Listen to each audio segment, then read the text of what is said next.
To US media. என்ன கருவாடை காமிக்கிறேன்னு பார்க்குறீங்களா? இந்த கருவாடு பாருங்களேன், நம்ம ஊரில் வாங்கினா ஒரே மண்ணும் இதுவுமா இருக்கும். இது என்னது? நெத்திலி கருவாடு. ஸோ இந்த கருவாடை வச்சு நான் நாசிலியமாக பண்ண போகிறேன். அது நம்ம ஊர் ஸ்டைலில். மலேசியாவில் தான் அதை பண்ணுவாங்க, ஆனால் அது நம்ம ஊர் ஸ்டைலில் நான் பண்ண போகிறேன். எப்படி இருக்குன்னு பார்க்கலாம். இது அப்படியே சுடு தண்ணியிலலாம் போட வேண்டாம், ஏன்னா அவ்வளோ சுத்தமாக இருக்கும். உப்பு இருக்காது, ஒன்றும் இருக்காது, அவ்வளோ நல்லாயிருக்கும். உங்கள் வீட்டில் யாராவது மலேசியா சிங்கப்பூர் போனால் கண்டிப்பாக இந்த கருவாடு வாங்கிட்டு சொல்லுங்கள். ரொம்ப சூப்பராக இருக்கும். நான் பயங்கர சிம்பிளான ஒரு சமையல். வாஷ் பண்ணிவிட்டு நான் எப்படி செய்கிறது சொல்கிறேன். வாஷ் பண்ணோன்னே எப்படி வெள்ளை வெளியேன்னு இருக்குது. இதை நம்ம மிளகாத்தூள் உப்பு போட்டு எண்ணெயிலையும் வறுத்துக்கலாம். ஸோ இந்த மாதிரி செய்யலாம். ஏன் ஒரு ஆளுக்குன்றதுக்காக கொஞ்சமாக எடுத்திருக்கேன். பார்ப்போமா? வெங்காயம் பச்சை மிளகா இப்படி கட் பண்ணி வச்சுக்கிட்டேன். இன்னொரு ப்ராசஸ்ஸு, காஞ்ச மிளகா அதில் சுடு தண்ணி நல்லா கொதிக்கணும். கொதித்த உடனே இதில் இப்படி ஊற்றணும், தெரியுதா? இப்படி ஊற்றிட்டு ஒரு 5 to 10 மினிட்ஸு இந்த மிளகாய் இதில் அப்படி டிப்பில் இருக்கணும். ரொம்ப சூடாக இருக்குது தண்ணி, அதனால் கை வைக்காமல் கரண்டி வைக்கிறேன். பேக் சைடு கரண்டி மூடுதை. இது கொஞ்சம் நேரம் இதுவானதுக்கப்புறமா, சோக் ஆனதுக்கப்புறமா இதை நல்லா அரைச்சிக்கணும்.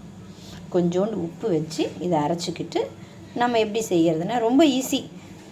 பாஸ்மதி ரைஸில் தான் அங்கே செய்வாங்க. நான் நம்ம வீட்டில் ஆக்கிற அரிசியை வச்சே பண்ண போகிறேன். அரிசி சாப்பாடு நார்மல்ஸ் ரைஸ் இருக்கு இல்லையா, அதை வச்சு தான் பண்ண போகிறேன். மிளகா ஊற வச்சு அரைச்சி எடுத்துருக்கேன் நைஸாக. மிக்சியில் அரைக்க முடியாது, ஏன்னா 3ன்றதுனால நம்ம அம்மியில் அரைச்சிக்கணும். அதுக்கப்புறம் அடுப்பத்தை வச்சு வடை சட்டி வச்சு எண்ணெய் ஊற்றிருக்கேன்.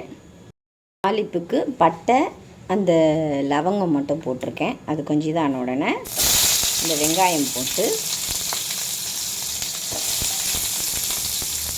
இதுக்கு ஒன்றும் பட்டியறதை போட்டு ரைஸில் வதங்கிறதுக்கு தானே, அதுக்கு தான் அதை போட்டிருக்கேன். கொஞ்சம் இஞ்சி பூண்டு போடணும். இதை வதக்கிட்டு, எப்பயுமே நான்வெஜ் பண்ணும்போது அதில் அந்த இஞ்சி பூண்டு ஃப்ளேவர் இருந்தால் நல்லாயிருக்கும். இதில் இன்னொரு பெரிய விஷயம் என்னென்னா, நம்ம அந்த ரம்பா இலை போடுவோம், சோயா சாஸ் ஊற்றணும், கொஞ்சம் இப்படி கொஞ்சம் அந்த இதாகணும், வதங்கணும். வதங்க தான் டைம் ஆகும். வதங்கட்டும். கொஞ்சமாக வதங்கினதுக்கப்புறமா நம்ம கொஞ்சமாக சேர்க்குறோம். அதனால் 1 ஸ்பூன் இருக்கிற அளவுக்கு இஞ்சி பூண்டு போட்டால் போதும். தக்காளி யூஸ் பண்ணாதீங்க இதுக்கு. இப்போ நம்ம என்ன பண்ண போகிறோம், நம்ம கருவாடை போட போகிறோம். இது எண்ணெயில் இப்படி வதங்கணும், நல்லா வதங்கட்டும். போயிட்டு முதல்ல எக்ஸ்ட்ரா ஸ்பேனை போட்டுறேன், இல்லைன்னா இருக்க முடியாது வீட்டில். இது இந்தியன் ஸ்டைல் நாசிகோரி. இந்த சாஸ் முதல்ல கொஞ்சம் ஊற்றிட்டேன், திருப்பி இன்னும் கொஞ்சம் எடுத்து போடணும். ஒரே கையில் எல்லாம் பண்ணுறதுனால என் சிச்சுவேஷன் புரியும்னு நினைக்கிறேன். ஓகே, இது அவ்வளோதான். இன்னும் கொஞ்சம் நேரம் இந்த எண்ணெயில் சாட்டே ஆகணும். இருக்கிறதெல்லாம் நான் இதில் போடணும். எல்லாம் முடிஞ்சதுக்கப்புறம் காட்டுறேன்.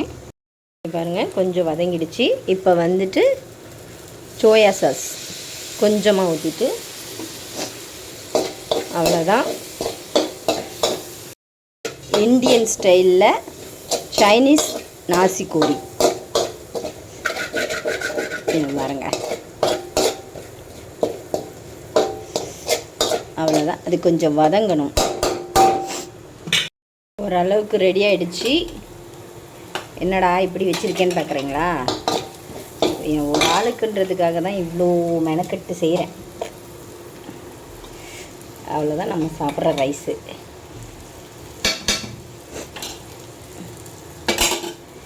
இதுதான் நம்ம இந்தியன் ஸ்டைல்